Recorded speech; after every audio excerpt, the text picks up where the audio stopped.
Beside a crackling fire, Buttsholes and his companions sit, the former skillfully playing his guitar. Jin and I are mesmerized by the scene, captivated by the melodious music. Jin, in particular, recognizes the old man's talent as a bard, while I marvels at the sheer beauty of his song. Jin adds to the moment by appreciating the peace of the location, but somberly notes the lurking danger, where anyone could encounter a demon at any time. I agrees, acknowledging the grim reality, mentioning the destruction of villages in the northern parts of Gorha. Curiosity prompts I to ask if similar events occur in Jin's own world. He briefly reflects on the question before explaining that while demons don't exist in his world, there are remarkable similarities between the two places in some aspects. Their conversation is interrupted when one of the elderly men approaches, having learned of their journey to the north. He proceeds to caution them about the dangers that await them ahead. The elderly man offers drinks to the duo, which prompts I to disclose that they have an important mission in the north. The gentleman expresses surprise, mentioning he never expected Buttsholes to accompany anyone to the north, implying that Jin and I must be remarkable individuals. Intrigued, Jin asks the man how he knows their captain.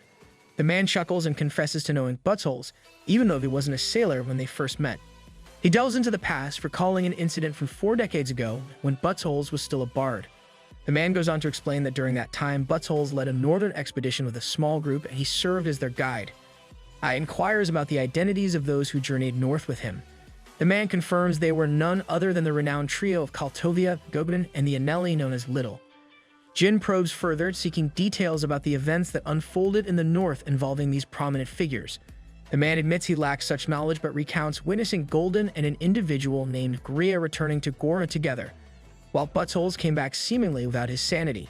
He speculates that something significant must have transpired during their northern expedition, possibly after their return to Gorha.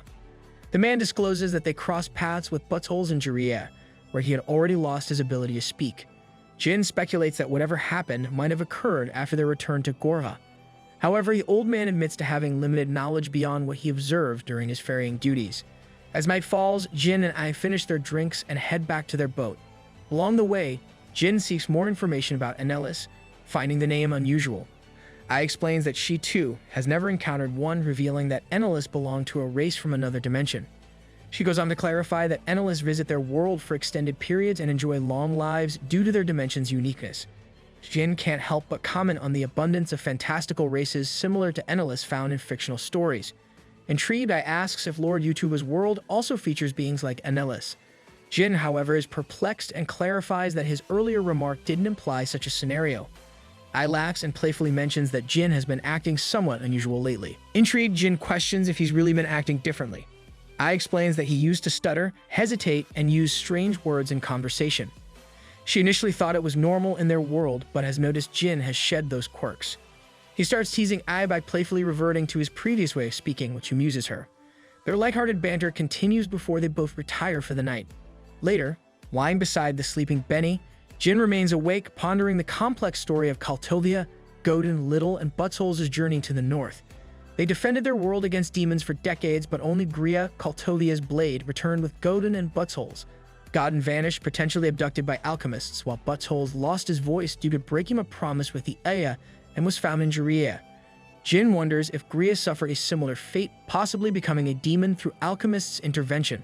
He's puzzled by Gria's nickname as the Wandering Blade. Frustration builds in Jin for diving into the history of this place, a departure from his usual habit of dozing in school. Suddenly, an epiphany strikes, causing Jin to sit up. He questions what happened to Little and her fate. Jin starts to consider if Buttsholes' voice being silenced might be linked to this Anelli. He decides to uncover the truth, realizing that this quest may be more significant than Jin initially thought. The next morning, as the tide lowers, the group begins their journey to the north. Soon, they approach a coastline and anchor their ship. Surprisingly, the north welcomes them with an intense heat wave. Ai, wearing the jacket Jin provided, soon finds herself soaked in sweat. Ai thanks the old man for facilitating their journey and wishes him a safe return. However, Jin steps in with a resolute expression. He suggests that Buttsholes likely carries memories of the north he'd rather forget. Nonetheless, Jin asserts that their current mission and Buttsholes' past endeavor are interconnected. He persists, urging the old bard to reveal everything. Jin asks about the whereabouts of Little, firmly determined to uncover this mystery. Ai and Benny stand there, utterly astonished by Jin's persistent line of questioning. However, he remains resolute, emphasizing that their mission's success depends on understanding what transpired with Little, the Anelli. Jin eagerly implores Buttholes to share the details of the Anelli's fate. The old man contemplates this weighty request for a moment while Jin patiently awaits his response. Finally, Buttholes reaches into his possession, retrieving several documents, a sealed envelope, and a key. He hands these items to Jin before quietly departing, leaving behind a perplexed trio. Elsewhere, the soldier and the alchemist have returned after failing their mission, reporting to one of the lords. The lord, appearing composed, acknowledges that failure had always been a potential outcome, recognizing the unprecedented power of the summoned spirit. Nonetheless, the alchemist nervously sweats, clearly unsettled. The lord reminds him that he himself had granted permission to employ God in experiments, absolving the alchemist of blame in that regard. However, he taunts him, questioning if returning empty-handed might be seen as the best outcome he could achieve. The alchemist counters this by asserting that they successfully neutralized the summoner, a claim testified by the soldier. The lord drops a bombshell, revealing that Little is indeed alive according to an informant within the sleeping sea. The alchemist, visibly taken aback, registers his shock at this revelation. The lord then discloses that he allowed Buttholes to live primarily because the bard had lost his ability to sing. However, the lord admits that he hadn't anticipated the mute man would prove to be such a troublesome nuisance. Nevertheless, the cunning lord proceeds to assert that they must resolve any remaining loose ends. The alchemist, bewildered, seeks clarification. The lord, without hesitation, informs him that he must journey to the north, leaving the alchemist flustered. He frantically rummages through his bag, apparently attempting to return the fee money. However, the alchemist soon offers a flimsy excuse, claiming he lacks the necessary skill for such a task.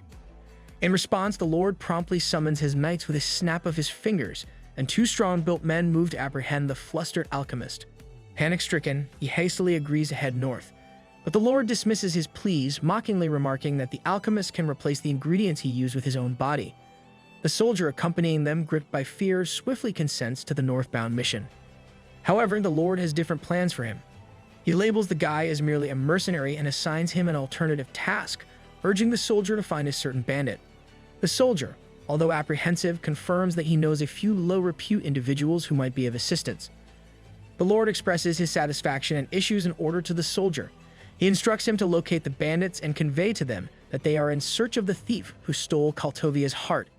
The mercenary, mustering his courage, dares to inquire about the consequences if no one happens to know this person. In shrewd response, the lord states that the soldier need not actively find the thief. Instead, once the word circulates, the thief will come to their attention.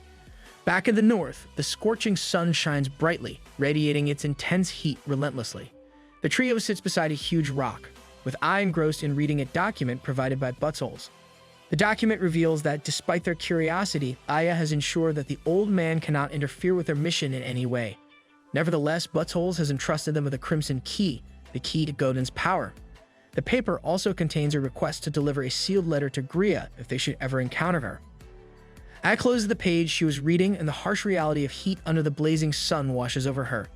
Benny and Jin, seated beside her, appear nothing more than pools of perspiration in the relentless heat. Ad recalls the directive from Lord Ronian, urging them to make their way to the Northern Coalition castle for assistance. She voices her concern, questioning whether it's wise to deviate from their course. Benny reminds her that with their royal command gone, gaining entry to any castle is now impossible. However, he adds with enthusiasm that they possess a key to an unclaimed tower. Benny inquires if Ai is aware of its significance, leaving her somewhat perplexed. He triumphantly labels it a jackpot, explaining that wizards' towers typically house valuable artifacts. Jin expresses admiration for Benny's logical thinking, and Benny becomes even more determined not to let this opportunity slip through their fingers. He begins to discuss the topic of their encounter with Aya back at the shore, but his voice abruptly stops. Ai and Jin exchange wide-eyed glances as Benny struggles to complete his sentence. Suddenly, Jin detects the piercing screech of an eagle soaring overhead, guessing that Aya wishes to keep their conversation a secret. Jin proposes that they should investigate Godin's tower, as their primary objective is understanding the escalating demon presence. He asserts that a thorough investigation includes uncovering all aspects, including historical events. Jin attempts to convince Ai by highlighting their uncertainty regarding the coalition's support.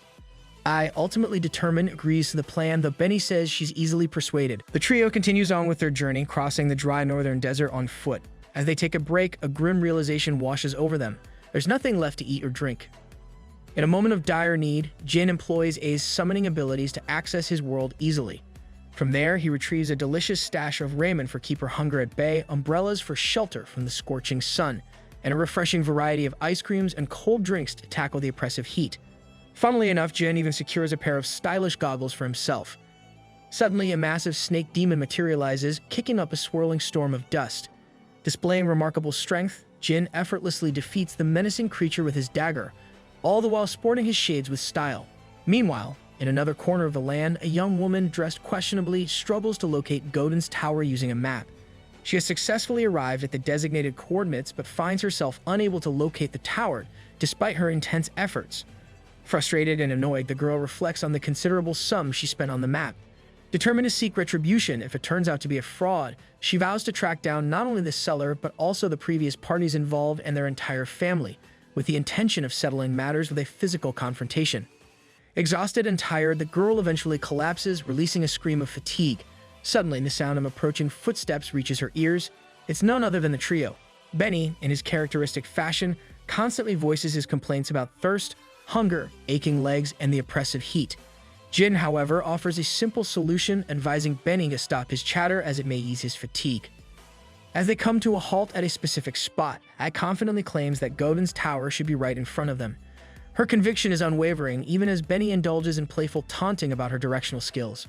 Jin joins in the teasing, urging Benny not to tease Ai too mercilessly, yet expressing certainty that the old man couldn't have missiled them. He speculates that there must be something different about their quest since they're searching for a wizard's tower, which piques his curiosity. Meanwhile, the mysterious girl hides behind a rock, pondering the identity of the trio. She muses that they don't appear to be native to the north. Amidst Ai's confusion, Jin, aware of the significance of the key given to them by Buttholes, has a moment of realization. He raises the key and peers through the gap within it, unveiling a tower standing right before them. With purpose, Jin takes measured steps toward the tower, asking Benny and Ai to follow, though they remain understandably baffled. As they approach the tower, a door materializes seemingly out of thin air, leaving the trio and the mysterious girl who has been observing them all equally astonished. Jin speculates that this occurrence might be the result of some illusion spell, one that reacts to the proximity of the key.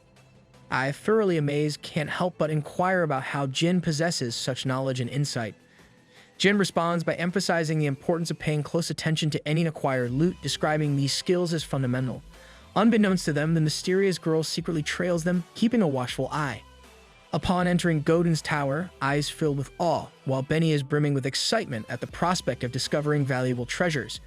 Ai, however, reminds him of their primary objective, which is research. Benny, on the other hand, argues that exploring the abandoned tower could help offset their expenses. Amid their playful banter, the mysterious girl, now settled atop a nearby cupboard, raises Benny's suspicions. Ignoring his feeling, Benny is drawn to the sight of several books within the cupboard. Above, the girl ponders the identity and motives of the trio. They don't strike her as mere petty thieves. Jin directs the attention of Ai and Benny, explaining that individuals of historical significance, regardless of their field, often maintain journals. He remains determined that they will find valuable information within such a journal. The trio commences their search, with Ai spotting a north map that could potentially aid them in navigating the region independently of the coalition. Suddenly, Jin exclaims that he has found something noteworthy, leading Benny to inquire if it's a journal. However, the summoned spirit, with a fondness for pervertness, responds humorously, referring to it as a pale, delicious bum. Ai, bewildered, seeks clarification, while the girl above the cupboard turns to find Jin staring at her with flushed cheeks. Gulnindol, the term translating to an object of immense power in an ancient and unknown language, has long been covered in mystery. Its origins remain a subject of debate, with speculation suggesting it may have been created by a god, an ancient dragon, or perhaps a formidable wizard. Regardless of its origins, these objects have existed through the ages, having significant power. Unlike the shellkins used by alchemists, gulnadols possess a unique quality that can be used without regard for the user's inherent abilities or the presence of mana. One prominent example of a gulnadol is a legendary dagger said to house the dark powers of the mysterious Lord of Darkness, Garden. Those who wield this blade become invisible to all when enveloped in shadows. This particular dagger is now in the possession of the mysterious girl, who finds herself in a state of terror, seeing that Jin can perceive her presence. As Ai expresses shock, unable to see anything, and queries Jin about any discoveries, he lunges towards the girl. Startled, she retaliates, delivering a powerful kick that sends Jin tumbling away. The girl sternly demands that he cease his approach. Ai and Benny, alarmed by the sudden appearance of a girl's voice, witness her darting towards them, holding Benny captive with the dagger pressed against his throat. The girl issues a stern warning, cautioning them against any sudden movements in case they lose their companion forever, Ai, standing in shocked silence, is taken aback, but Jin remains unfazed. His calm demeanor surprises both Ai and the other girl even more. Jin casually suggests that the girl can keep Benny and offer something valuable in return. This proposition frustrates both the girl and Benny, prompting her to kick him aside before lunging toward Ai. At this point, Jin's expression takes on a dark cast and he seizes the girl firmly, cautioning her not to overstep her bounds. A visible shiver courses through the girl's body at his warning. Later, she finds herself securely bound to a wall with a rope. The girl attempts to reason with Jin, asserting that they've gotten off on the wrong foot. She emphasizes that their shared goal is to secure an item from the tower and that violence isn't necessary. However, Jin appears engrossed in discussing with Benny the various, rather inappropriate ways to secure someone more tightly with ropes. The tied-up girl vents her frustration, inquiring if anyone is even listening to her. Nonetheless, Jin remains absorbed in his descriptions of bizarre knots and binding techniques. In the midst of this, Ai enters the scene, clutching a journal she discovered on the second floor. Jin, seemingly oblivious to Ai's inquiries about his actions, moves towards the mysterious girl. Just when it appears he might be making an inappropriate move towards the girl, Jin withdraws a folded piece of paper from her bra.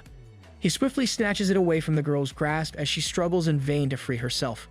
Jin reflects on the common practice of safeguarding valuable items in secure locations, suggesting that it's almost as if people are daring others to take them. He proceeds to unfold the piece of paper with a somewhat careless air, expressing disappointment that it contains writing rather than their faces. Curious about their circumstances, the mysterious girl inquires whether they too are being hunted. She reveals her own situation, explaining that she's on the run and doesn't have the luxury of chasing others. Ai, reading aloud from the paper, identifies the girl as Beatrice from the renowned thieves guild Abyss. Playfully, the thief jokes that Ai has omitted the word great before the term thief. Jin becomes visibly frustrated, questioning how thieves can be considered great when they're essentially criminals, while Benny recalls a time when I fell victim to theft. As Ai continues reading from the paper, it's revealed that Beatrice has been assigned a mission to retrieve the divine beast from the Flosha Shrine, also known as the Northern Holy Land. This task carries a huge reward of 100,000 gold pieces. Benny and Ai react with shock upon hearing the amount, whereas Beatrice flinches. Jin queries them about the value, prompting Benny to explain that a 3-story villa costs roughly 50,000 gold. Jin deduces that gold coins are nearly equivalent to dollars. Ai proceeds to read further, discovering that Beatrice has been provided with a diagram for reference in Godin's writings as guidance to reach the shrine. Jin inquires whether she's primarily in search of clues, to which Beatrice responds positively. She adds that, in addition to that, the tower holds a treasure trove of valuable artifacts. Benny expresses a desire to witness the divine beast firsthand, intrigued by its immense worth, a declaration that sends Beatrice into a panic. Ai attempts to impart a lesson on the ethics of thievery, but Beatrice counters by pointing out that they, too, are trespassing, which doesn't align with righteous behavior. The thief playfully taunts Ai, implying that she's pretending to be a do-gooder at all times. Benny and Jin seize this opportunity to join in on the teasing, drawing out a tremor of anger from Ai. Jin subsequently extends an apology to Beatrice for his earlier suspicions, explaining that their past betrayals had made them cautious. However, he now believes that she hasn't been sent by the Lord. Beatrice retorts that she doesn't engage in negotiations with ordinary folks and encourages Jin to stop worrying about her. Ai then proposes a course of action, taking custody of the divine beast to prevent Beatrice from stealing it. However, Jin counters by pointing out that they can't keep the girl tied up indefinitely, as it isn't their responsibility. He suggests a compromise, releasing Beatrice temporarily and subjecting her to a test period. If necessary, they can always restrain her again. In a distant and empty desert, a group of weak and thin people are wandering around. There's a small stream of water next to some ruined houses. One of the men starts crawling towards the water, shaking all over. Across from him, a little kid is watching them closely. These people look just like skeletons. The kid's dad addresses him as Law and tells his son not to stare at the people there. But Law counters that he was just looking at the water because apparently the kid has never seen water flowing like that before. Law's father adopts a crouching posture, prompting his son to follow suit. He then stands up and begins to move, repeating this sequence over and over, with young Law mimicking his every action. The kid soon rose exhausted, drenched in sweat from head to toe. His father remarks that Law appears tired, though the child nervously denies it. Nevertheless, his father suggests they take a break. As they sit down, the man takes the opportunity to impart some wisdom, explaining that water serves as the wellspring of all life, a blessing bestowed by the gods. He emphasizes the unique significance of the water in the north, considering it a heavenly gift from the skies. Law's father delves into the history of the land, revealing that it was originally inhabited by demons and demi-humans. Law expresses surprise at the presence of so many ordinary humans living there now. In response, his father discloses a significant event that occurred in the north before Law was born. He describes it as the tale of a descendant of dragons and devils, an illegitimate child rejected by both gods and dragons.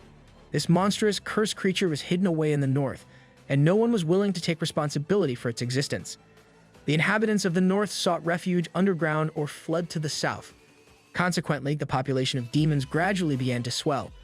The savior of this region emerged in the form of Kaltovia of the Dusk, known as the Lord of the Wall. Alongside his companions, he drove the cursed entity out of the north. In their desperation, the people turned to the gods for protection, resulting in their land being blessed with the stream of life. Law observes that he no longer sees the stream of life in the area. His father explains that it's because no one safeguards the north anymore. Kaltovia had transformed into a demon and his comrades had all vanished. The man conveys that their only recourse is to make a pilgrimage to the Flosha shrine and offer their prayers there. Suddenly, the father Sundu notices a weak, skeleton-like man drinking from the stream. Without warning, he clutches its throat in agony and collapses lifeless, leaving Law shocked. His father explains that the flowing water in the north is the water of death, cautioning Law against drinking from such streams until the gods restore the stream of light. He then quizzes his son, inquiring if he comprehends the significance of their pilgrimage, to which the child affirms his understanding. Back at the Gutman's Tower, the group comprising the trio and Beatrice enthusiastically explores the variety of artifacts. Jin, curious about Kaltovia's legendary status, inquires whether the rumors of him turning into a demon hold any merit. Beatrice responds that while such rumors circulate, the people of the north remain skeptical. This prompts her to question the origins of the trio given their claim to hail from Gorha. Ai identifies herself as a native, Benny discloses his enslaved status, and Jin humorously declares his Korean origins, prompting Beatrice to ask about Korea, though Jin sidesteps the question. Ai, after reading the journal, announces that it contains a wealth of information regarding the events following Kaltovia's group's arrival in the north. Jin, anxious to uncover details about Little, urges her to quicken her search. The mere mention of Little startles Beatrice, piquing Jin's curiosity. He presses her for information, but the thief attempts to feign ignorance while discreetly sliding aside an object she's come across. Among her findings, Beatrice uncovers a map bearing an illustration of a strange beast at a peak, prompting the group to speculate whether this represents the divine beast. In the meantime, Law and his father have reached a location bearing a striking resemblance to the map's depiction. The area is full of people who have established both their homes and places of worship here. Law, filled with wonder, beholds this place before him, recognizing it as the Flosha Shrine. His father acknowledges that this marks Law's first pilgrimage, stating the fact that their residence lies nearby, allowing them to reach the shrine within a month. He notes that others have dedicated years and months of their lives to make this pilgrimage, leaving Law deeply impressed. Expanding on this, Law's father explains that a great number of individuals hold firm beliefs in the shrine and are dedicated to caring for the divine beast. The harmonious unity of all these people is essential for the divine beast's voice to reach the gods, a revelation that leaves Law in profound awe as he gazes out at the shrine's peak. Meanwhile, diligent caretakers maintain the shrine's upkeep, while vigilant guardians stand watch over it. At the shrine's top, a young girl with silver hair stands in deep contemplation, her gaze fixed upon the sky. The young girl reminisces about her childhood days when she was entrusted with the sacred duty of residing within the shrine, offering prayers to God. As a little child, she received strict guidance on the requirements for prayer. A pure body and mind were essential, forbidding her feet from touching the ground and preventing any interaction with outsiders. These strict rules, she learned, were set in place because only the most cleanest of souls could answer the divine calling of the holy God. Suddenly, the sound of a door being pushed open interrupts her thoughts. Reacting swiftly, the girl dashes towards her designated spot but loses her balance, tumbling to the floor with a resounding thud. The door creaks open, admitting a devoted believer carrying a meal. Hastily, the girl positions herself high above the worshipping place and starts fake praying. The believer gently places the meal atop an unusual floating device and gives it a tap. In an instant, food and drink are swiftly transported to the sacred area before the girl. With a respectful bow, the believer takes their leave. The girl cautiously peeks through half-closed eyes, sighing with relief once the believer has departed. Abandoning her act of worship, she resumes her contemplation, her gaze directed skyward with a mixture of fascination and a strange sadness etched upon her face. Back at the Godin's Tower, Jin queries A about any discoveries she might have made. As Benny snores loudly in his slumber, Ai explains that she commenced reading the journal from its ending pages. It reveals that Kaltovia's formidable group, who had valiantly defeated the demons in North for countless decades, had sensed a troubling abnormality in the rising numbers of these malevolent beings. Consequently, they resolved to cross the wall to investigate further. This tidbit of information piques Jin's curiosity, prompting him to inquire if they uncovered any significant findings. I diligently flips through the journal's pages and regretfully informs him that there is no mention of any findings. However, she relays the journal does state that the party had to report directly to the king in Gorha. Thus, Griya and Buttholes had decided to embark on this journey together. Jin speculates aloud whether they both fell prey to an ambush by the alchemists while en route to Gorha. It further reveals that the journal contains the phrase, "We should have gone back with little." This revelation startles Jin, leading him to express his concern that the alchemists might have transformed the Anelli into a demon, much like what happened to Kaltovia and Godin. I also shares her aspiration to meet the Anelli and uncover the truth about what transpired in North. However, before she can conclude her sentence, Beatrice interjects, seeking clarification about the mention of an Anelli. Jin reassures the thief that she need not be concerned, as their interest solely lies in finding an Anelli. Beatrice suggests they should be less suspicious, and she proceeds to share information about a dimensional gate located at the far end of the continent, just beyond the northern wall. This gate, she explains, leads to the dimension of the Anellis. Jin, now intrigued, asks once again for confirmation if the Anellis land really lies beyond that dimensional gate. Beatrice replies that she has never personally been there, but it's what the rumors suggest. The thief then turns away, muttering her confusion about their motives. She can't fathom why they would come here as if it were a mere leisure trip. Jin listens to her with an odd expression, and Beatrice continues by suggesting that if they want to find an Anelli, they should explore the north or venture beyond the wall. However, she points out the minor issue of the demons lurking beyond the wall. Jin, trying to gauge her intentions, inquires whether she plans to steal a divine beast. The mischievous thief playfully places a finger on her lips, implying that her thievery is a secret. She then slips away through a concealed passage in the darkness, asking the duo to reassure that they haven't lost anything. As Beatrice departs, Jin starts to panic and asks Ai if Beatrice has taken anything of importance. Elsewhere, the Flocious shrine stands tall, covered by the night's dark clouds. Law clutches a handful of coins tightly, his young heart filled with anxiety. His father has embarked on a 5-day journey for prayers, leaving Law with what he believes to be enough money for his stay at an inn, his first venture alone. However, upon seeking the guidance of a kindly lady, Law is met with a disheartening revelation. The lady shakes her head, stating that the funds his father provided are far from sufficient. She suspects a miscalculation on his father's part. Law's worry surges, but the lady displays a compassion that warms his spirit. She offers him a space to rest his exhausted head. Grateful for her kindness, Law finds himself in a dim, cramped storeroom.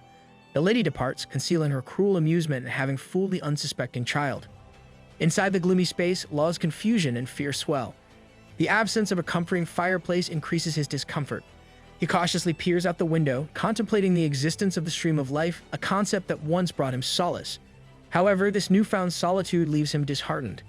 Law ponders the prolonged prayers of the divine beasts and questions why no apparent miracles have occurred. Fear grips him, and his thoughts spiral into an unsettling route. Suddenly, Law's anxiety peaks as he spots an unusual figure sprinting toward the shrine, who is none other than Beatrice. Beads of sweat form on his brow as he watches the thief frantically search for the waterway leading to the sacred place. Finally, Beatrice's sharp eyes spots the entrance to a hidden passage, and she hastens toward it, leaving Law to grapple with his overwhelming emotions. The location before her matches the map's depiction precisely, but she is fully aware that reaching it won't be a straightforward endeavor.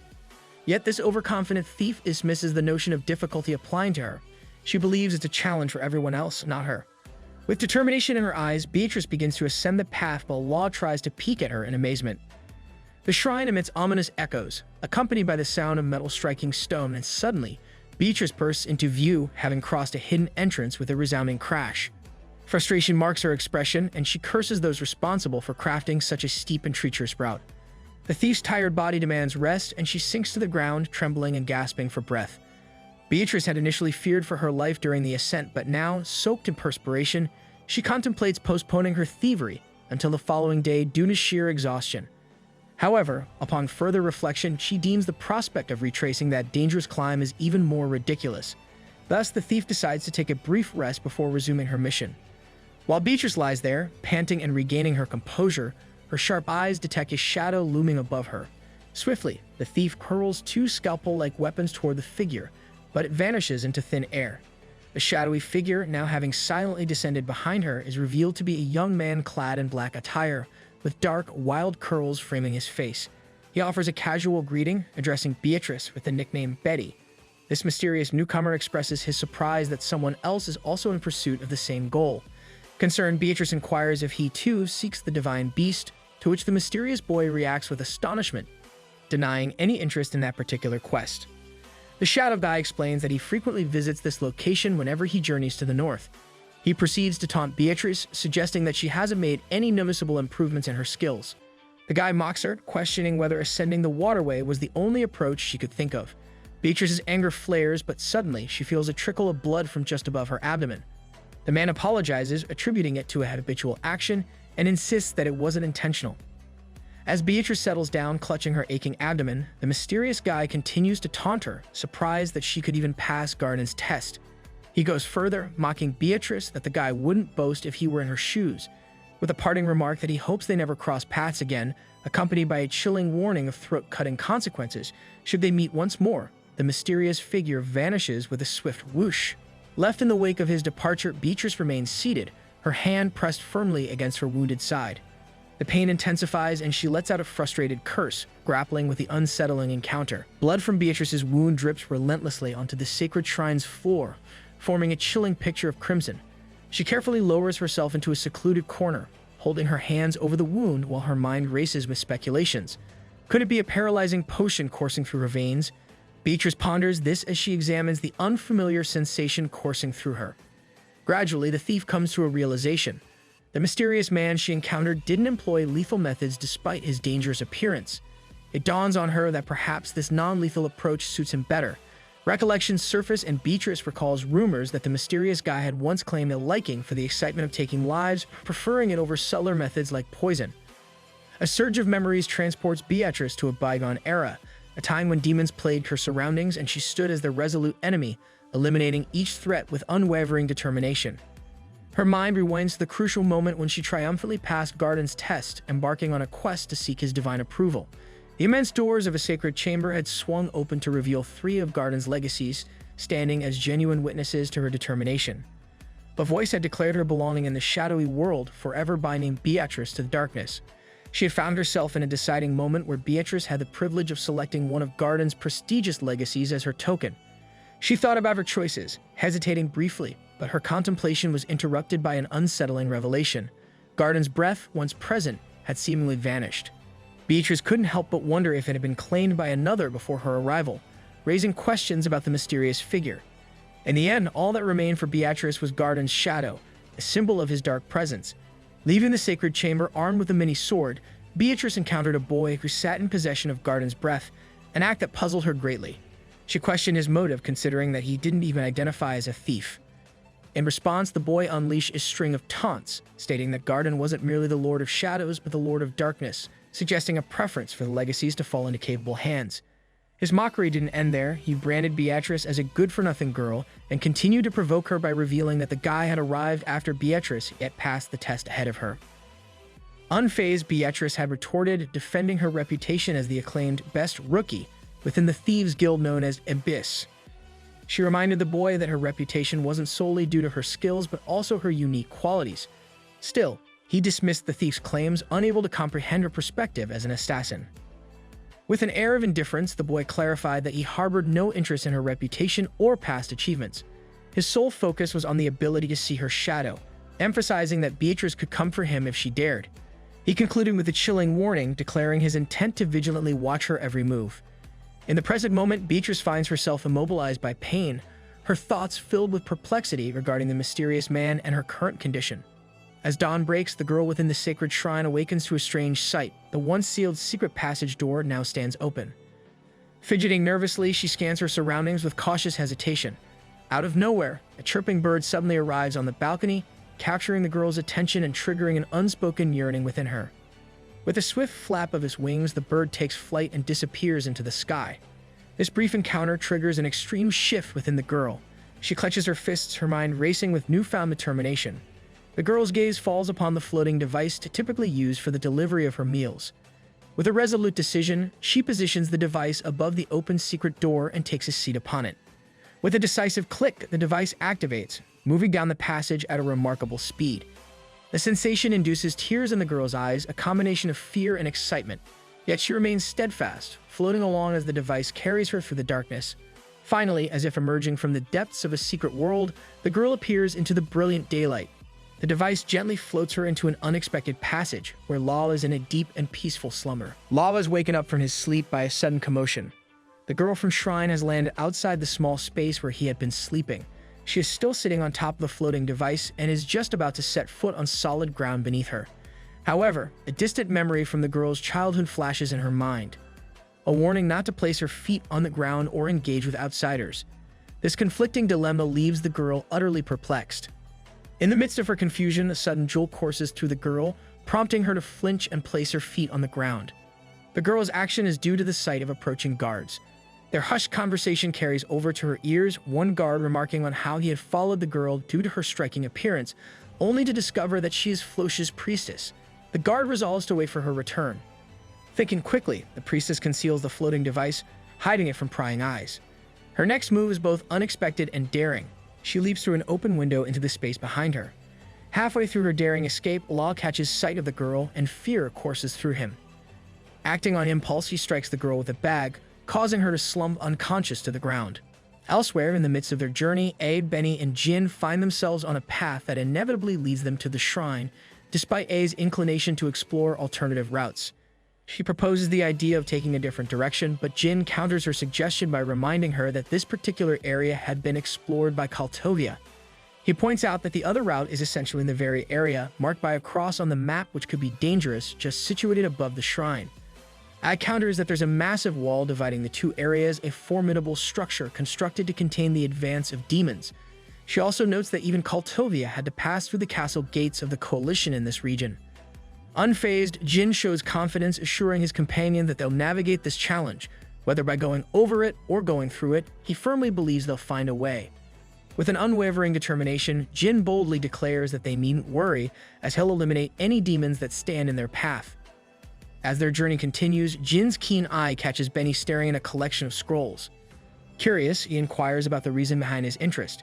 Benny reveals that Beatrice had mentioned these scrolls back in Godin's tower, emphasizing their considerable value in the market, so he had taken a few with him. I, somewhat frustrated by this decision, voices her concerns, but Jin enlightens the mood with a joke or two. Benny then shares an intriguing detail, a glimpse of gold writing on a seal he cannot decipher. Jin playfully teases him, suggesting that Benny might be showcasing his lack of education. Benny quickly defends his intelligence, stating that he's quite clever for a servant, having learned to read on his own. I, observing their conversation, chimes in, identifying the letters on the seal as belonging to an ancient wizard's script. However, she acknowledges her limited knowledge about it, clarifying that it doesn't relate to summoning. Jin, ever the risk-taker, suggests opening the seal to uncover its contents without worrying about the consequences. I hesitates, recalling a stern warning not to meddle with a wizard's belongings. Benny, his curiosity piqued, agrees with Jin, his fingers snapping open the seal. In an instant, shimmering golden words surround him, and an electric current crackles and surges outward, disappearing into the distant mountains.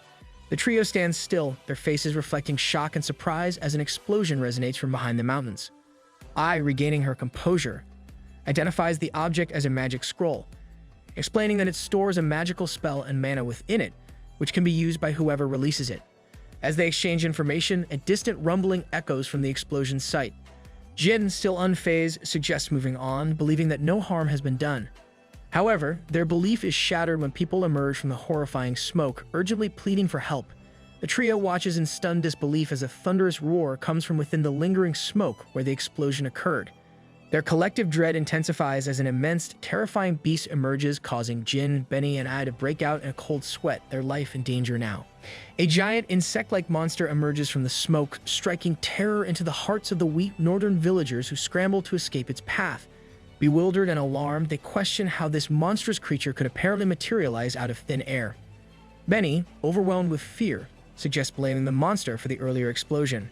However, Jin, in a cruel way, taunts him mercilessly, accusing Benny of causing the future disaster and labeling him a murderer. Benny's terror deepens as Jin's words take hold, paralyzing him with guilt and dread. Then, as suddenly as his accusation, Jin reassures Benny that it was all a joke, and he rushes toward the approaching monster, weapon in hand. Benny is left in tears and he stands in stunned silence, processing the sudden turn of events. The enraged monster advances with relentless force, its limbs crushing helpless villagers and the ground shaking beneath its fury. As the creature threatens to kill a young girl beneath its limbs, Jin intervenes, halting its deadly attack. He urges the girl to flee to safety, assuring her that Jin will confront the monster head-on. Strangely, a man behind the girl blushes deeply, leaving Jin perplexed by this unexpected reaction. Nevertheless, he remains focused on the task at hand. The monster lunges at Jin, who counterattacks, causing a tremendous explosion. Jin lands on the ground, a strange sensation coursing through him. It becomes evident that one of the monster's tentacles has caught his leg. Much to Jin's disgust, he swiftly slashes at the gross tentacle, but to his horror, the demon retaliates with a ferocious assault, unleashing all of its tentacles in a relentless attack. In a fierce display of determination, Jin continues to slash the demon's tentacles, his frustration boiling over. He shouts in disbelief at the audacity of a monster, targeting a person with tentacles. With a mixture of anger and frustration, Jin confronts the demon, questioning whether it has cast aside its own dignity to behave like a wild mob. Caught in the whirlwind of emotions, Benny can't help but ask A for an explanation. She responds with definite certainty, indicating that Jin's strange behavior is indeed tied to something rather embarrassing. Meanwhile, Jin's fury continues to rise, fueling his resolve to an unprecedented level. With unwavering determination, he channels his power, causing a brilliant ray of red light to erupt from his dagger, piercing the sky. An intense aura envelops him as he proclaims that a creature as shameless as this monster deserves punishment. Suddenly, in an unexpected turn of events, the monster opens its rear body and lunges menacingly toward Jin. The onlookers are gripped by shock and fear as they witness this alarming development, uncertainty and apprehension etched on their faces. In a startling turn of events, the entire body of the demon erupts with a resounding boom, consumed by a fiery internal blaze. Benny, watching the aftermath, remarks that it's been a considerable amount of time since he's witnessed Jin unleashing his full power like this. Ai agrees, acknowledging the rarity of such a display. While victory is theirs, Jin can't hide his frustration, for he finds himself drenched in the gross liquid discharged by the demon's tentacles. His irritation boils over as he loudly groans about his soaked state, declaring it utterly disgusting. It doesn't take long, however, for Jin to snap out of his anger, noticing the extent of his own actions upon examining his weapon. Elsewhere, near the shrine, the mysterious guy with black curls, who had crossed paths with Beatrice earlier, sits atop a rocky mountain. He observes the aftermath of the unusual explosion, his curiosity piqued. The guy contemplates whether a certain someone had indeed ventured into this area after all. The mysterious figure retrieves a page having the drawings of Jin, Ai, and Benny. As he studies it, he deduces that the summoned spirit might rival or even surpass the strength of Kaltovia. The trio takes refuge in a dimly lit prayer hall where weak northern residents engage in the worship of the gods and divine beast. Ai, still concerned about the state of Jin's shattered weapon following the battle with the demon, voices her worries. In response, Jin offers reassuring words, explaining that the weapon was necessary before as he was still familiarizing himself with the intricacies of magic. However, he now feels confident in his magical prowess. With a sense of purpose, Jin demonstrates his newfound magic abilities, leaving both Benny and Ai astonished. Although Jin admits there's room for improvement, he shows off self-confidence in his attack magic. Amidst their amazement, an elderly man approaches the group, inquiring if Jin is a wizard. Jin hesitates to claim such a title, countering by asking questions about the man's identity. The elderly figure introduces himself as Helet, the leader of the prayer hall, and expresses a heartfelt desire to repay Jin for saving their lives. Yet he explains about the scarcity of even a single drop of water in the north, a situation that limits their capacity to offer gratitude. Helet apologizes to them, and Jin gazes at the devout worshippers with confusion. Jin, with an air of humility, assures Helet that there's no need for thanks and dismisses the notion. He reassures the prayer hall leader while casting a mockingly teasing glance at Benny for causing the trouble with the demon, who seems to be grappling with embarrassment. The group then turns to Helet, their curiosity piqued, and inquires about the reason behind the worship taking place in the prayer hall rather than at the shrine. The elderly gentleman imparts valuable information, explaining that in normal circumstances, people gather at the shrine during prayer festivals, joining their voices in unison to ensure their petitions reach the divine beast. However, the northern lands have remained barren and dry for an extended period, prompting a significant change in their approach. Recognizing the urgency of their situation, the residents have chosen to reside near the shrine permanently, allowing them to engage in continuous prayer. Helen elaborates that this practice has become widespread throughout the land, driven by the desperate need for the divine beast to respond to their pleas, thereby bestowing the life-giving stream upon the north. Without this divine intervention, the entire region faces the grim prospect of transforming into a barren wasteland devoid of any vegetation. I, with a hushed tone, reminds Jin about Beatrice's determination to steal the divine beast. Intrigued, Jin questions Helad about any instances of attempted theft regarding the divine beast. The elderly leader confirms such rumors, suggesting that some individuals are motivated by greed, believing that consuming the divine beast's flesh would grant them great health and long life. However, Helad emphasizes the gravity of the situation, stressing that the North's fate hangs in the balance. He passionately pleads for the punishment of anyone having such selfish intentions. Upon departing from the prayer hall, I voices her regret at allowing Beatrice to slip away. Jin agrees, recognizing that the divine beast must hold significant importance, evidenced by the high price placed on its theft. Benny, his excitement evident, inquires whether they intend to pursue thieves. Jin, in his characteristic manner, hints at catching up with Beatrice and offers an inappropriate comment about her. He then shares a sensible observation, questioning the wisdom of the population's devotion to prayer over agriculture, considering the dire circumstances they face. I firmly refrains from commenting further, emphasizing that the existence of a god has become undeniable, and she says that the people may be putting their utmost effort in a land where not even grass can flourish. Benny aligns with A's sentiment, declining any involvement in what he deems blasphemy. Meanwhile, at the shrine, an atmosphere of heightened security prevails as guards rush around, their senses on edge. The pursuit of Beatrice, declared an intruder, is in full swing. She herself is bewildered by the sudden influx of guards, as the information Beatrice possessed had indicated that the shrine had never been subjected to such heavy security measures. Two guards swiftly close in on her. Both a swift dodge, she escapes their grasp. However, another guard moves to attack her, only for Beatrice to evade again effortlessly. Thinking quickly, she clings to the roof and vanishes using her unique weapon, leaving the guards confused, unable to see her whereabouts. In the midst of their confusion, one guard questions whether Beatrice is truly responsible for the divine beast's disappearance, noting her moving around independently. However, another guard firmly asserts that it's quite obvious that the thief took away the divine beast and is concealing it somewhere. Unbeknownst to the guards, Beatrice herself is struck with shock at the revelation that the divine beast has vanished. In another location, the girl, seemingly the divine beast who had escaped the shrine, lies unconscious. A Law regards her with a strange expression. Lao's gaze remains fixated on the priestess before him, and a dawning realization washes over him. This young woman, who he initially regarded as a ghost, now captivates him with her breathtaking beauty. However, his bliss is short-lived as the priestess stirs, wincing in pain, causing Law to flinch involuntarily. Beyond the confines of his shelter, a guard decides to take rest, settling down for a brief break. His companion admonishes him, reminding about the chief priest's urgent directive to locate the missing girl promptly. Tired and somewhat confused by the unfolding situation, the fatigued guard remarks on the apparent absurdity of their mission. He questions the significance of recovering a mere missing priestess, especially given the strict restrictions on returning to the shrine once left without permission. The other guard then divulges a troubling piece of information. He's heard rumors that the girl they seek is not actually a priestess and rather a thief has abducted her. This revelation startles his partner, who can't understand why a thief would venture all the way to the shrine's uppermost floor to abduct a priestess. As the guard proceeds to describe the girl's distinctive features, pale skin and silver hair, Law is consumed by dread. The description aligns perfectly with the unconscious girl still lying nearby, causing beads of sweat to trickle down Law's trembling face. With the guards departing, one of them remarks on the girl's uniqueness, emphasizing the shrine's desperate efforts to reclaim both her and the thief. His frustration evident, the other guard voices his determination to ensure the thief faces a real and well-deserved punishment. Just then, Law's father returns from the prayer festival, which has concluded.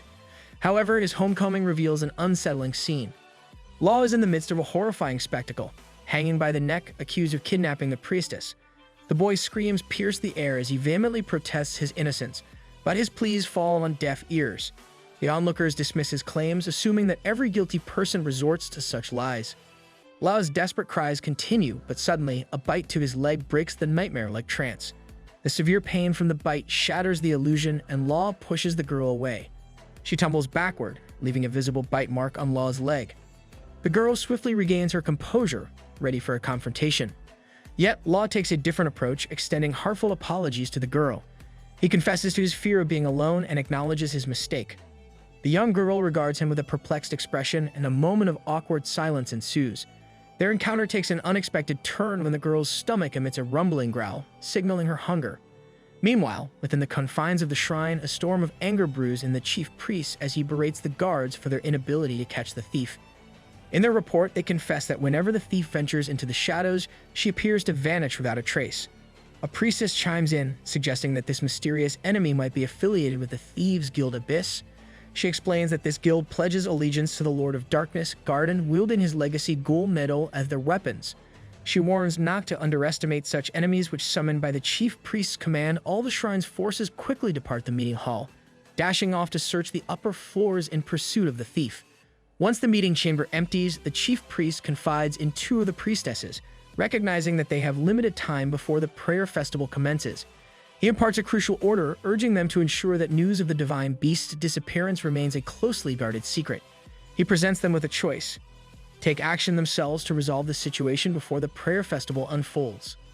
Meanwhile, the guards start a thorough search throughout the shrine, but their efforts prove futile.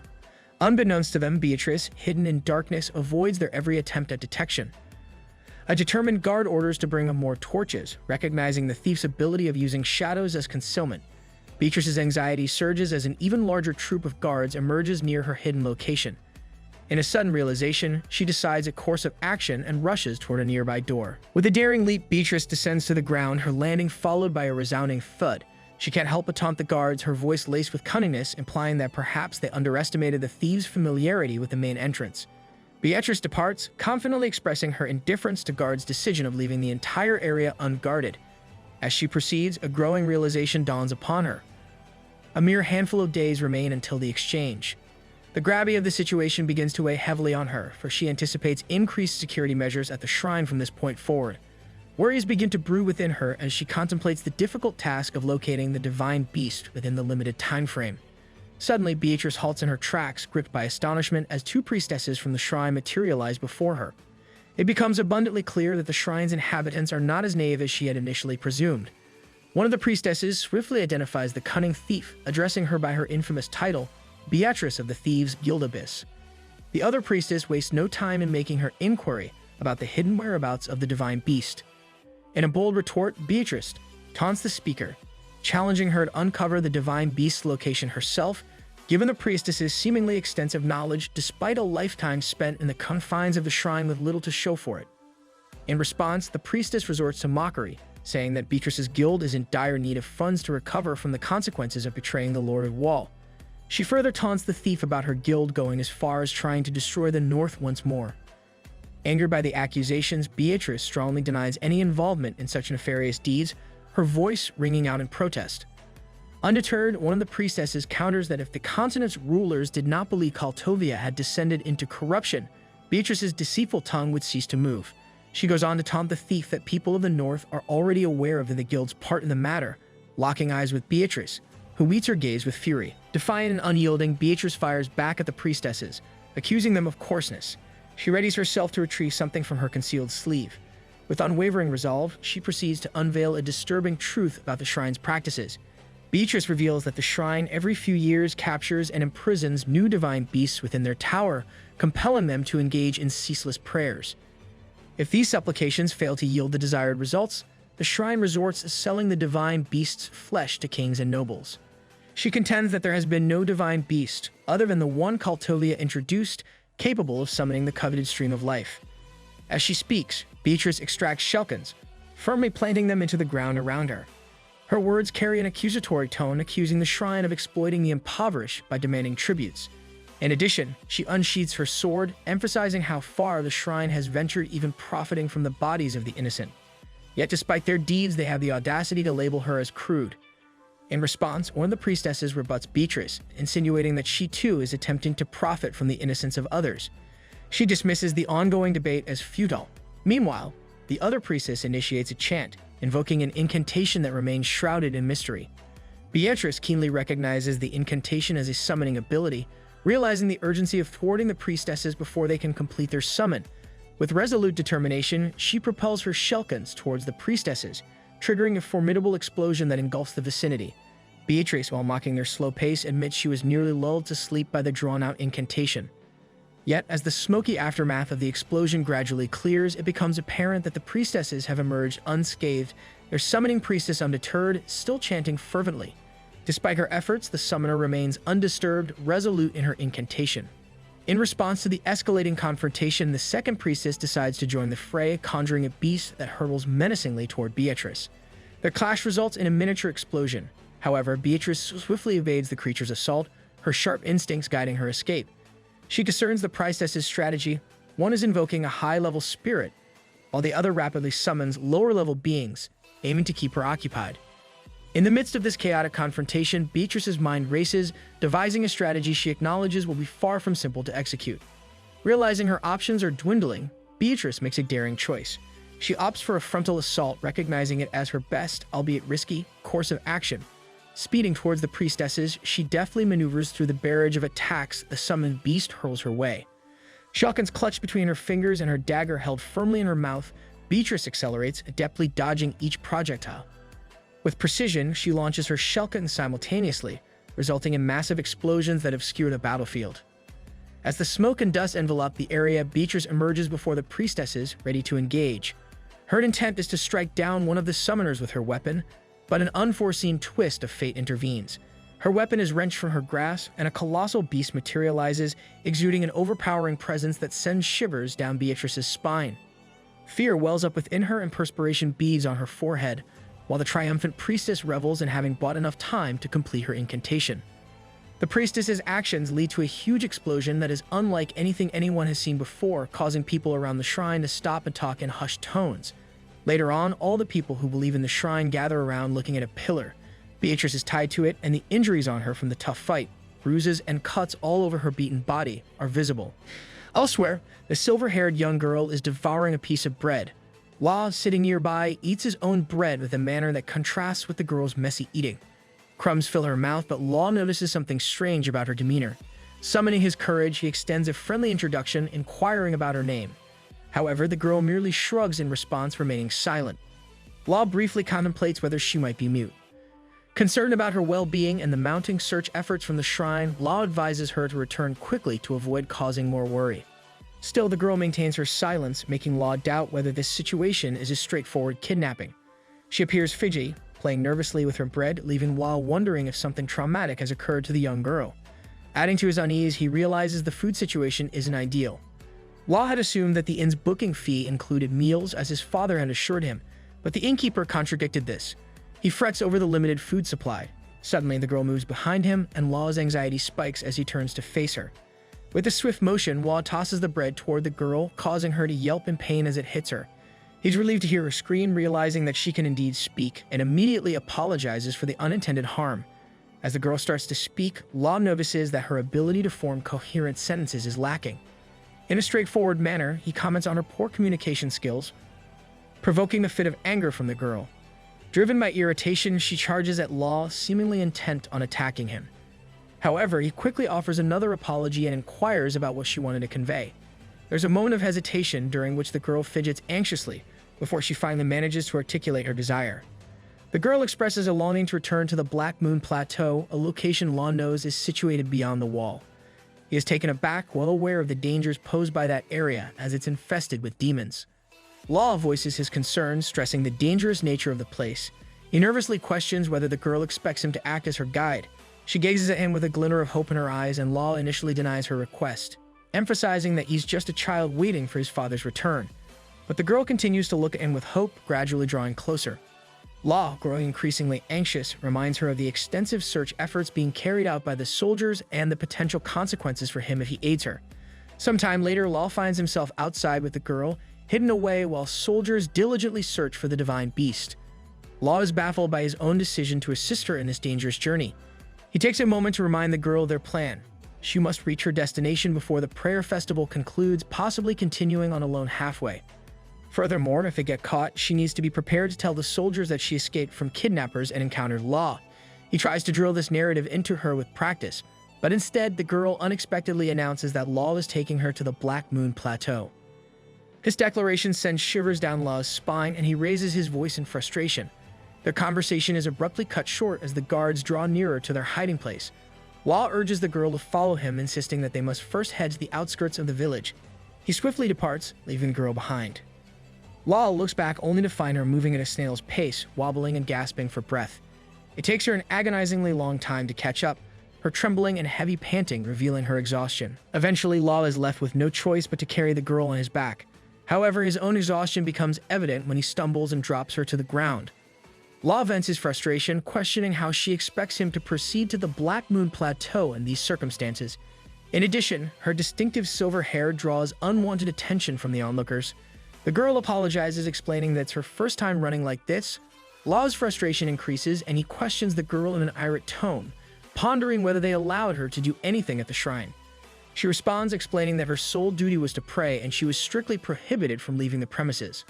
Law is taken aback by this revelation and queries why she's so eager to head to the Black Moon Plateau now when prayer should take precedence. In response, the girl shares that the birds have instructed her to go, emphasizing the urgency of the situation. This revelation perplexes Law further, prompting him to suggest that she inform the shrine personnel about her departure.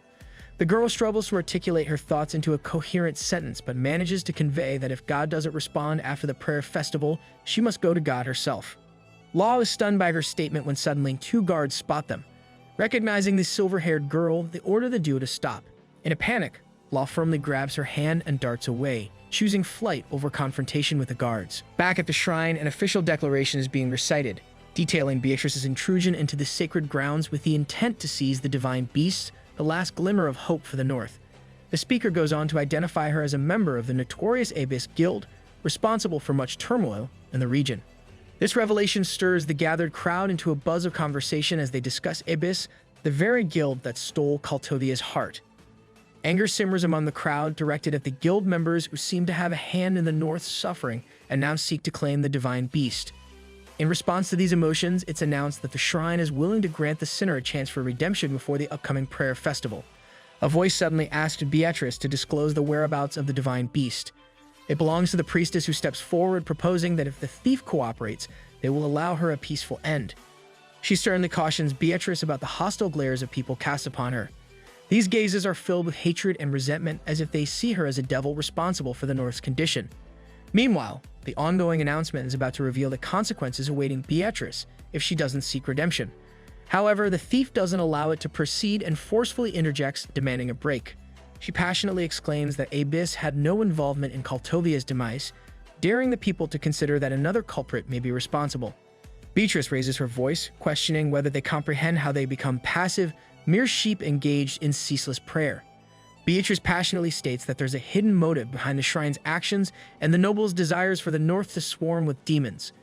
In the midst of this, a soldier inside the shrine informs the chief priest that they've identified the individual responsible for the divine beast's theft and are currently in pursuit. Meanwhile, Beatrice is determined to reveal the truth about the divine beast to the people. However, her intentions are interrupted by a deafening bang as the chief priest arrives, proclaiming that the evil force from beyond the wall has reached Floch's shrine. He declares that offering Beatrice a chance at redemption is futile and urges his followers to pass judgment upon her. Beatrice is bewildered, and suddenly, a stone strikes her head, causing heavy bleeding. The enraged crowd shouts at her, vehemently refusing to believe the words of a thief. They adamantly blame her for the dire state of their land, declaring that she's the cause. Stones rain upon her, inflicting wounds from head to toe, leaving her in a state of shock. In this moment of despair, Beatrice reflects on her identity as a mere thief who deceives and steals from others. She questions why she should expect trust when Beatrice has never placed it in anyone herself. With blood covering her, she longs for just one person to believe her as all the people leave. Suddenly, a mocking voice echoes through the air, taunting Beatrice for claiming to be a great thief. The voice belongs to Jin, who expresses disbelief that Beatrice has been apprehended so swiftly. He belittles her as nothing more than a petty thief. Desperate, Beatrice pleads with Jin for help, leaving him, Benny, and I shocked by her unexpected plea. Benny and I are on the verge of tears as they witness Beatrice's dire condition. However, it's Jin who directly addresses her, questioning what she means by asking for help. Beatrice gazes at him with hope in her eyes, but Jin swiftly shifts the conversation, asking if helping her means letting her go. This abrupt change in tone leaves I puzzled, and she calls out Jin's name in confusion. Nonetheless, the summoned spirit proceeds to inquire if he'll receive the promised 100,000 pieces of gold that Beatrice was supposed to secure. The thief, now soaked in blood and unable to speak, can only stare at Jin with desperation. He mocks her, saying that she believes they are oblivious to the important details Beatrice concealed. Jin elaborates their knowledge of the situation. If the divine beast fails to pray to the gods and restore the stream of life, the North is doomed. He berates Beatrice for keeping this crucial information hidden while taking everything she needed from them. Jin expresses his deep regret over letting her go before. Though Beatrice attempts to speak, no words escape her lips. In conclusion, Jin stands and acknowledges that while he finds the people's punishment of Beatrice excessive, he won't align himself with someone willing to trade away their future. Jin firmly decides not to aid her escape, signaling his intent to leave. As the thief collapses due to her severe wounds, she asserts that there is no such thing as a god, her voice frail and fading. Jin responds with suspicion, accusing Beatrice of persisting and lying until the bitter end. He mocks her as she is claiming that God doesn't exist in front of those who have encountered God. Jin firmly believes there's no redemption for thieves like her. Meanwhile, two soldiers trailing the children's footprints are joined by an archer. One soldier expresses astonishment that a child could have abducted the priestess. The other soldier notes that the child might not be fast, but excels at hiding, confident that the child couldn't have gone far. The archer, intensely examining the footprints, decides to continue alone, instructing them to inform the chief priest. The two guards comply, and one of them queries the other about the archer's identity. His partner explains that the archer hails from the shrine's top floor and occasionally descends for important assignments. The conversation between the two guards continues as they discuss the archer's origins. One guard observes that the archer doesn't resemble a northerner, to which his partner informs him that the archer hails from Gorha, where the twin summoners also originate. The first guard then speculates on the importance of the priestess that would warrant the archer's involvement. His partner reminds him that there's a lot of secrecy surrounding the situation, making it difficult to know the higher-ups' intentions. The first guard expresses disbelief that all of this is unfolding just before the prayer festival. Meanwhile, the children find refuge behind a large rock, and Law begins to regret his impulsive decision to run away in front of the guards, fearing that they will now view him as a thief. Law's attention shifts to the girl, who is visibly fatigued and shoeless. He retrieves an extra pair of sandals, relieved to find that they fit her. Law then inquires about her name, but the girl responds by saying she cannot remember it. Law becomes perplexed by the girl's explanation of her life at the shrine, where no one ever used her name. He then becomes more curious and inquires about her parents and how she ended up at the shrine. The girl responds with a somber tone, confessing that she cannot recollect anything about her past. Law gently assists her at her feet and continues with his questioning, wanting to understand how she has any memories of the Black Moon Plateau. As they walk, the girl informs Law that her sole memory of the plateau involves playing there alone. He becomes more intrigued and asks her how the girl recognized it as the Black Moon Plateau when she can't recall anything else. The girl's frustration grows due to the barrage of questions and Law's relentless curiosity. Inwardly, Law contemplates the girl's earlier statement about going to God and wonders if it implies her impending death. Suddenly, an object crashes to the ground between them. It's an arrow that narrowly grazed Law's arm, causing a bleeding wound. The archer, positioned on a distant mountain, realizes that his shot was slightly off the mark. Preparing for another attempt, he takes aim as Law hastily grabs the girl's hand and seeks cover behind a large rock. The archer watches them in disappointment as they disappear, contemplating his next course of action. Close to the shrine, I asked Jin if it's okay to leave Beatrice tied up like this. Jin asks if leaving the thief that way makes her uncomfortable. He reminds her that she herself didn't want Beatrice to roam freely. I counters that still the thief's punishment is too extreme, similar to those of murderers. Jin insists that this strict punishment is necessary because finding the divine beast is crucial, and this place has its own rules. He then admits he's been annoyed by various things in this world, like alchemists, bards, and nobles. Jin is tempted to fight them, but he knows he's a summoned spirit and should misbehave, or something bad might happen to Ai. So Jin suggests they follow the local rules. Ai agrees but finds something strange about this place. She mentions that many cultures have gods, but not many gods directly interfere in human affairs. Ai is surprised by how completely this place relies on its god. Jin is surprised that this place is unusual even within this world. Their conversation is interrupted when Benny arrives with the cunning woman who tricked Law earlier. Benny excitedly tells them he's found a place for the trio to stay and eat, and he's brought a cart too, but it can't go beyond the cliffs. Benny beams with pride and suggests that spending the night and using the cart is a perfect plan. While riding on the cart later, Benny teases A and Jin, claiming that he's the one doing all the heavy lifting and they don't have to carry anything. In response, I and Jin mock Benny, urging him to put down the items he's still holding while sitting in the cart. The owner of the cart then asks if it's alright to take a slight detour because they had originally wanted to reach the wall quickly. He explains that there have been rumors about a group of thieves hiding nearby. The cart owner inquires if the trio has seen the thief who was captured earlier. I confirms that they've seen her, and the cart owner reveals that she belongs to the Thieves Guild Abyss. According to rumors, one of their hideouts is near the cliffs.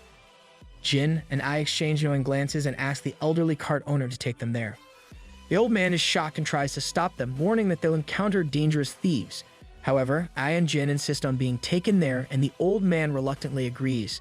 Unbeknownst to them, the mysterious guy with black curls, the owner of Garden's legacy, has quietly landed behind Jin, armed and ready to attack with fury in his eyes. Meanwhile, Law and the girl who escaped with him are desperately running away from the pursuing archer. The silver-haired girl becomes exhausted and can no longer run, but Law continues to encourage her. However, she remains unable to stand, leaving Law unsure of what to do.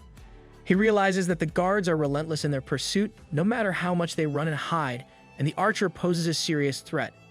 Law begins to contemplate leaving the girl behind, thinking that the guards won't pursue him if she returns.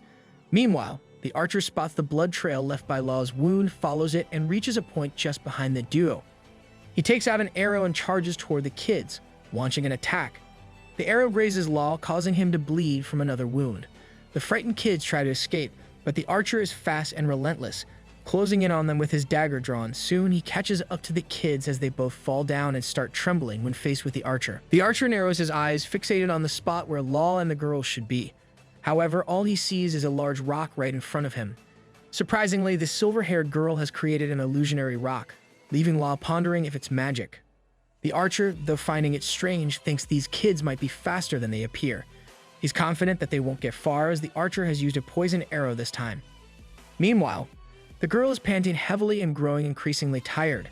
Law has noticed the archer is no longer around and informs her. She stops using her magic, trembling and sweating profusely. Suddenly, Law begins to feel a strong, throbbing pain and notices his leg wound acting up. He becomes a bit concerned, but they keep moving forward. Law starts limping and wobbling, and the girl asks if he's okay. Law doesn't answer her question, which worries the girl. Instead, he starts sharing a story about how people from the north sometimes encounter sandstorms. Once they cross through them, they may find themselves in unexpected places. That's when they begin to ponder that getting lost in this sandstorm, despite taking this path many times before, wasn't due to getting lost, but rather a destiny leading them on a new journey. Law explains that his father used to say those were the words of cowards who couldn't handle more than life. However, Law liked the story. He believed that rather than destiny, the essence of the tale was about people going where they truly wanted to go. The girl becomes confused, but Law continues, saying he thought today was a special day for her. Law believed that if he joined her on this journey, he might change as well. The kid explains that in the north, people only pray and struggle to survive. However, the girl notices that Law looks really sick. His face is flushed, and he has dark circles under his eyes. Law mumbles something about wanting to go back and live an ordinary life, but falls unconscious before finishing his sentence. The girl desperately tries to wake him up, blaming herself for his condition. Suddenly, someone steps behind her, and the girl turns around in fear, screaming. But to her relief, they've reached the prayer hall, and Hallett, the leader, along with his men, has come to their rescue. He reassures the girl not to worry, explaining that it's just a prayer hall. She apologizes for her scream, and Hallett tells her not to fret as they're accustomed to such reactions. However, the elderly man notes that it's the first time he's seen kids here at this hour. The girl bursts into tears and asks Hallett about Law's health. He informs her that the wound on his leg isn't too big, but the poison has spread too far. Hallett sadly acknowledges that there's nothing more they can do except ask for God's mercy. The girl inquires if he means they should pray, and Hallett confirms this. He explains that everyone there is praying for lives fading away like Law's. Hallett believes their prayers will be answered someday because the divine beast carries their voices to God on behalf of unworthy people. The girl remembers how she was told by the chief priest that only the purest souls can answer God's holy call. She was cautioned not to reveal that she's the divine beast and not to use her prayers for trivial matters, as it could invite evil into the world. However, now the girl is determined that her prayers are meant to help the people of the north. Suddenly, a strange and peaceful light surrounds her, leaving the men around her astonished. She questions the purpose of her prayers if they can't be used to help a pure soul like Law, who risked his life to assist a stranger. Suddenly, the girl transforms, growing horns and wings. The girl uses her incredible power, now equipped with full wings. It astonishes the people who come to realize that she is the divine beast. Using her magical abilities, the girl heals Law's wound, causing him to feel confused yet comforted. Witnessing this miraculous event, the people of the prayer hall bow down before the girl. Hallett asks for forgiveness, admitting they never expected the divine beast to grace their humble location. Everyone is amazed that she has chosen to visit them. However, Hallett notices the girl has returned to her normal form and is trembling. She reassures them, stating that it's just painful whenever her powers are used. Suddenly, a man rushes towards her offering to help. However, he begins biting her arm forcefully, causing the girl to scream as blood starts to flow. Hallett and other men intervene, forcefully pushing the man away and scolding him for harming the divine beast. They remind him that she is the one who is the vessel for fulfilling their prayers and question if he is trying to ruin the prayer festival. The man glares at them and argues that it shouldn't concern them as it's his first opportunity to benefit from the divine beast's flesh, which supposedly grants strength and long life. Manipulating them, he questions if their parents never taught them that good health is a top priority. The man pleads with the divine beast to offer a bite of her body, claiming that life in the north is incredibly challenging. Suddenly, everyone becomes greedy and advances towards the girl with hunger in their eyes. The men decide to take a bite each of the divine beast, believing her flesh will restore their health and that they won't need the stream of life anymore. The evil men manage to grab hold of the girl, but just then Law awakens and lunges at them with the rock. He throws it at the man in front and begins fighting the others with his bag, defending the girl and urging her to escape. Back in the cart, Jin remains unaware as the shadowy figure attacks him with a weapon. He feels something but is otherwise unharmed. Jin suspects Benny of playing a prank and taunts him, recalling Benny's past as a creature who walked on all fours before they allowed him to act as human. Benny is confused and asks what he did. Meanwhile, the mysterious figure watches the cart from a distance, surprised that Jin was barely affected by the powerful weapon that carved Kaltovia's heart. He wonders if removing the summoner is the only solution, but now desires Jin's heart for some unknown reason. In the cart, Benny suddenly screams, claiming to have seen something flash and disappear. Jin and I try to see what it was, but the former starts tickling Benny, thinking he's joking. However, the cart owner interrupts, confirming that he also saw the light. They speculate if it was a thief. Nearby, 3 men are plotting something sinister. One of them questions if it's alright to act since they were instructed to guard until Beatrice arrives. Another thief mentions their allegiance to the Abyss, but suggests they should be selfish as thieves. They anticipate a significant reward for their efforts and agree, taunting the third thief to leave if he's scared. As they decide, Jin suddenly appears and declares they're all doomed. He lightly nudges one thief, causing him to fall, while the others scream in fear.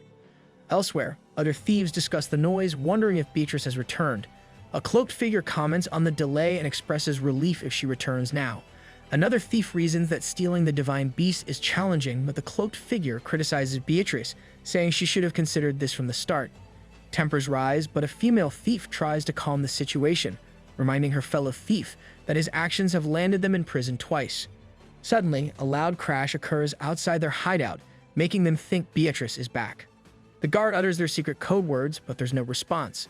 Suddenly, the door bursts open and Jin confronts them, announcing it's time to meet their end. He questions their bizarre secret code while lunging at them. The thieves realize they're under attack and gather around Jin. One tries to intimidate him with boasts about their hideout, but Jin dismisses such talk, knocking him down. 3 more thieves approach Jin, who begins an incantation, but they attack him and pin him down. They strike with swords, surprised by Jin's apparent lack of strength, but he rises and fends them off. Benny and I arrive, asking Jin what he's doing. He explains he was trying to fight stylishly, but finds it awkward without a weapon. Suddenly, a female thief curls her shellkins at Jin, causing a massive explosion and worrying Ai. The thief groans about the cost of her shellkin weapons, but is shocked when Jin emerges from the smoke unscathed. He approaches her, leaving the thief stunned, and tells her that a life of thievery doesn't suit a flower like her. The thief's left speechless and bewildered at hearing this. The end. For now,